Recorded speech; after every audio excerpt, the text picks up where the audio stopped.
करण जी, हिनल जी, महाराज जी, इनमें से किसी एक का भी होता है, पति पत्नी दोनों का अलग अलग प्रश्न है। तो नहीं करता, बट अभी दोनों का है तो शायद इनका समाधान हो जाए। महाराज जी, पत्नी कह रही है कि मेरे ग्रस्त जीवन में मेरे पति ने मेरे साथ गलत किया, अब वो माफी मांग रहे हैं और जीवन में एक बार और चांस दो, ऐसा कह रहे हैं, लेकिन मुझे इन पर विश्वास नहीं रहा। वो पति कह रहे हैं कि गुरुजी, पत्नी के साथ विश्वासघात का क्षमा के बाद भी प्रायश्चित नहीं हो पा रहा, क्षमा और आगे से ऐसा नहीं करूंगा, ऐसा विश्वास मैं कैसे दिलाऊं? मतलब हाँ, ठीक बात है। आप पत्नी कौन है? आप हैं। तो मतलब बहुत एक हम माता पिता की तरह आपसे बात कर रहे हैं, इस समय हम संत की तरह नहीं बात कर रहे हैं। क्या आपसे गलतियां नहीं हुई जीवन में? विचार करके देखो। जैसे माँ अपने बच्चे से पूछती है ना, वैसे हम कहें होती है ना गलती। आपसे गलती हो गई, प्रकाशित हो गई, आप वृंदावन में बैठे हो, हमें विश्वास दो कि जिस गलती से असंतुष्ट हुए वो गलती नहीं करोगे, क्योंकि आप जहां बैठे हुए मंदिर से भी बढ़कर है। पूरा वृंदावन भगवान का धाम है। आज हम एक मतलब जैसे माता पिता होते ना, एक बिखरते परिवार को संजोना, तो तुम यहां पर विश्वास करो और इनकी गलती को क्षमा करो। भाई जिस गलती, हम ये नहीं ओपन करवाना चाहते कि आपकी क्या गलती, जिस गलती से इसको अविश्वास हुआ वो गलती दोबारा आप कभी मत करना, ठीक है? पक्का वादा? बस आप इनसे संशय न करना, क्योंकि सबको चांस मिलना चाहिए सुधार का। परिवार विच्छेद होने से अच्छा है कि अगर सुधार होता है। जैसे हम सब अगर एकांत में बैठकर अपना रिजल्ट देखें तो बहुत गलत है। आप ईमानदारी से देखना, हम आपके सामने सही हैं, आप हमारे सामने सही हो, लेकिन हम अपने सामने दर्पण रख के देखें ना, और आप अपने सामने दर्पण रख के देखें और हम ही को रिजल्ट निकालना हो, तो हम शर्मा जाएंगे कि गलती हो गई। आप सबसे कह रहा हूं, हम सब सम्मिलित होकर कह रहे हैं, हम सबसे गलती होती है, भयानक गलती होती है, कसम खाने के बाद भी गलती हो जाती है, पर हमको सुधरने का अंतिम तक चांस मिलना चाहिए। अब वो सुधरना चाहता है, आपका प्रिय मित्र है, आपका अर्धांग है। अगर हमारा हाथ रोगी हो जाए और औषधि के द्वारा ठीक होता हो तो हम कटवाएं नहीं, हम उसको ठीक करने की कोशिश करें। वो तुम्हारा अर्धांग है। अब आपको चाहिए कि जब हम विश्वास उसको दिलवा रहे हैं तो उसके लिए आप कभी विश्वासघात न करना, नहीं इसकी जो दंड मिलेगा वो तुम झेल नहीं पाओगे। हम कुछ नहीं बोलते हैं, ये कुछ नहीं बोलेगी, लेकिन इस जगह जो शपथ हुई इसका जो परिणाम होगा बहुत भयानक होगा। इस विषय में तो अब गलती करना मत, जिस विषय में उसने आप पर के, ठीक है बच्चा, आप तुम इस बात पर विश्वास करो। वो भी एक समझदार व्यक्ति है, और फिसलन बहुत बड़ी बुरी चीज है, कोई भी फिसल सकता है। फिसलन ऐसी चीज है, कभी इससे भी गलती हो जाए तो चांस रखना चाहिए।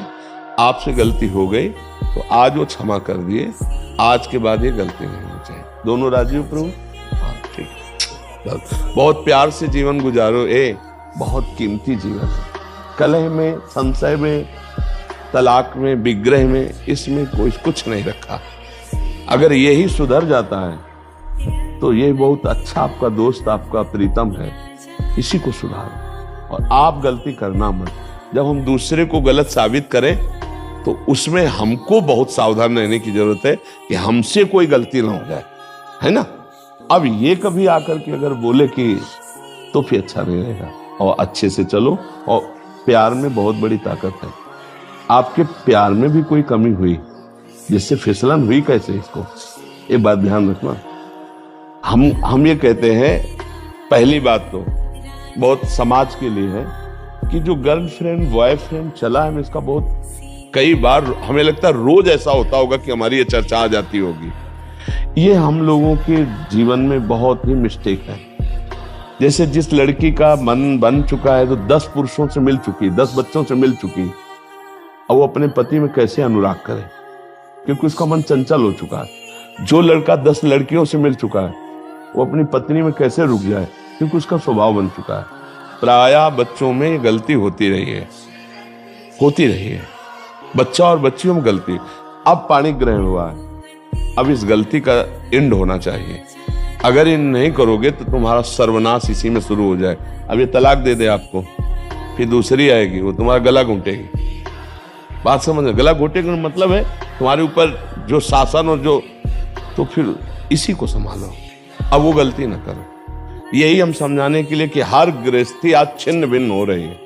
ये तो बहुत सुलझा हुआ परिवार है जो कम से कम संत समाज में आके अपनी समस्या रख रहा है, नहीं तो यही तांडव शुरू किया, अच्छा तू जा, तू जो कर, मैं जो मेरे मन में आ रहा मैं कर रहा हूँ। फिर अब क्या पति पत्नी में रह गए, एक घर में रह रहे हैं, वो दक्षिण वो उत्तर, फायदा क्या रहा। तो गुरुजी हम यूएस से हैं और मेरी गलती जब हुई तो मैंने पहली बार उसको यही बोला था कि मैं तेरे को गुरुजी के साथ ही ले जाऊंगा, जो वो बोलेंगे वो मैं करूंगा। नहीं बिल्कुल, और आप जो बोलोगे मैं वही। नहीं बच्चा, मैं यही चाहूंगा कि तुम दोनों प्यार से रहो और आजीवन एक ही संग रहो, खूब खुशी रहो और सुख पूर्वक जीवन व्यतीत करो। कभी ऐसा अब ना आवे कि तुम दोनों के मन में मुटाव हो।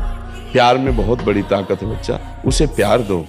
देखो शरीर कितने भी तुम देख लो, सब वही है बच्चा। प्यार में जो सुख है वो शरीरों में सुख नहीं है, चमड़ों में सुख नहीं है। तुमसे कोई अगर छल कपट करेगा ना तो वासना करेगा। और ये पत्नी है, ये तुम्हारे को प्यार करेगी, ये तुम्हारे बचाव पक्ष में रहेगी, ये तुम्हारे सुख पक्ष में रहेगी। सामने वाला केवल शोषण करने के लिए तुम्हें प्यार करेगा, बचाव पक्ष का नहीं। ये तुम्हारी पत्नी है। तुम्हें अब यही हम समझाने के लिए रोज सत्संग में एकांतिक में कहते हैं कि नए बच्चों, ये जो तुम आचरण कर रहे हो बहुत हानिकारक है, आगे चलकर तुमको विक्षेप में डाल देगा, क्योंकि स्वभाव हो चुका है। जैसे हमारा कई होटलों के पाने का स्वभाव हो ना अलग अलग, तो फिर घर की रसोई की सब्जी रोटी अच्छी नहीं लगती। ऐसे ही हमारा जब कई बॉयफ्रेंड गर्लफ्रेंड ना, तो फिर घर के पति में केवल तृप्ति नहीं होती है, पत्नी में तृप्ति, खुली बात है। वो मनमानी व्यभिचार और आचरणों में, ये क्या गृहस्थी है यार, क्या गृहस्थी है, क्या एक परिवार है, क्या इसका जुड़ाव है। अरे अगर हम एक घर में सुखी रहते हैं तो पति पत्नी प्यार से रहते हैं, बच्चों से प्यार, माता पिता से प्यार, पत्नी से प्यार, तो पूरा एक समुदाय जो है ना, नमक रोटी भी बैठ के खाएगा तो सुख पूर्वक रहेगा। वो उधर वो ऐसा नहीं, अब नहीं होना चाहिए। बहुत अच्छे बच्चे हो, तुमसे जो गलती हुई ना, हजारों बार गलती होती बच्चों से, कोई नई बात नहीं, हजारों बार होती गलती, अब नहीं होनी चाहिए थी। अब वो हो गई, आगे से सुधार कर लो। ठीक है बच्चा, ठीक है, बहुत अच्छे बच्चे हो, बहुत अच्छा, हमें बहुत अच्छा लगा। एक टूटता हुआ परिवार अगर सही ढंग से चल जाए, बहुत, अब गलती मत करना यार, क्योंकि मेरी बात आ गई है। हाँ, इसलिए बहुत संभल के, ठीक है। हाँ।